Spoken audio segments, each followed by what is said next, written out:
तो अक्टूबर के आंकड़े देखें तो ट्रंप का मकसद अब पूरा होता दिखाई दे रहा है। नमस्कार, मैं हूं नीलू। तो भारत ने अमेरिका से कच्चे तेल की खरीदी अब बढ़ा दी है और इस महीने का आंकड़ा अगर बात की जाए, इस महीने के आंकड़े की, तो पिछले 3 साल में सबसे ज्यादा पहुंच गया है यह आंकड़ा तेल खरीदने के मामले में, यानी कच्चा तेल खरीदने के मामले में। भारत अमेरिका से जो तेल खरीद रहा है, ऐसे मामले से जुड़े लोगों का कहना है कि यह बदलाव अमेरिका की ओर से भारत पर रूसी तेल ना खरीदने का दबाव नहीं है, बल्कि भारत के सस्ते तेल खरीदने की रणनीति का ही एक हिस्सा है। बात चाहे कुछ भी हो, लेकिन साल 2022 के बाद पहला ऐसा मौका है जब भारत की अमेरिका से तेल खरीद अपने शीर्ष पर पहुंच गई है। ग्लोबल रियल टाइम डाटा और एनालिटिक्स सर्विसेज देने वाली कंपनी कैपलर की माने तो भारत में अमेरिकी कच्चे तेल का आयात अब 5,40,000 बैरल प्रतिदिन बीपीडी तक बढ़ गए हैं। और इतना ही नहीं, अक्टूबर महीने के अंत तक इसके करीब करीब 5,75,000 बीपीडी तक पहुंचने की संभावना है। यानी आप समझिए कि कितनी तेजी के साथ जो भारत है अमेरिका से तेल खरीद रहा है, कच्चे तेल का आयात कर रहा है। और बताया जा रहा है कि शायद आगे आने वाले दिनों में ये खरीदी और बढ़ सकती है।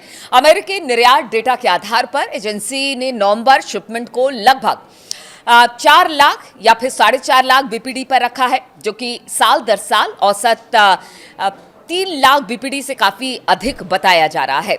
अगर कैपलर विश्लेषक जो सुमित रतोलिया है, उनके अनुसार की बात की जाए, उन्होंने अपनी राय इस पर रखी है। उन्होंने कहा कि यदि अमेरिका से कार्गो यात्रा का समय 45 से 55 दिनों का माना जाए तो ये बुकिंग नवीनतम अमेरिकी प्रतिबंधों से पहले की है।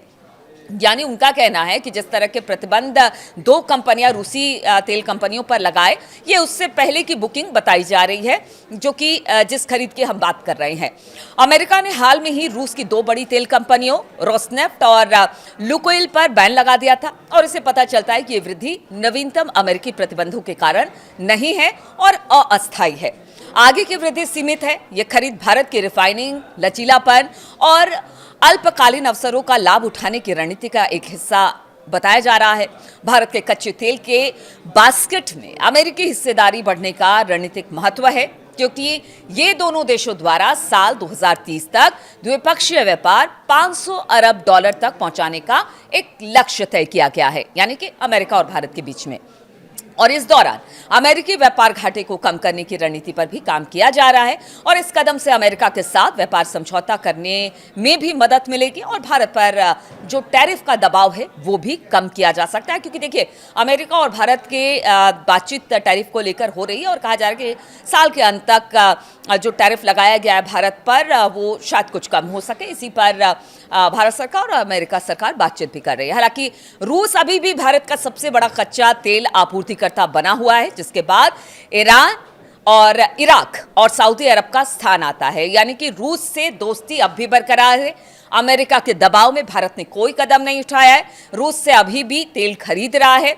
2 कंपनियों से नहीं खरीदी हो रही है, लेकिन रूस से तेल अभी भी खरीदे। दबाव अमेरिका का बिल्कुल नहीं है। लेकिन हाँ, जहां तक व्यापार की बात है, वहां पर अब अमेरिका के साथ कच्चे तेल का व्यापार भारत ने शुरू कर दिया है, और ये बहुत सारे मायनों में भारत और अमेरिका के लिए भी अच्छा है। और जो दोस्ती है रूस और भारत की, वो भी बरकरार रहे।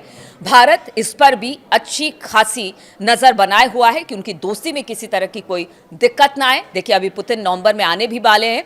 अब क्या बातचीत होती है उस पर भी सबकी नजर रहेगी। लेकिन फिलहाल एक अच्छी खबर भारत के लिए भी है, रूस का साथ भी है, और अमेरिका के साथ भी अब भारत आगे बढ़ना चाहता है।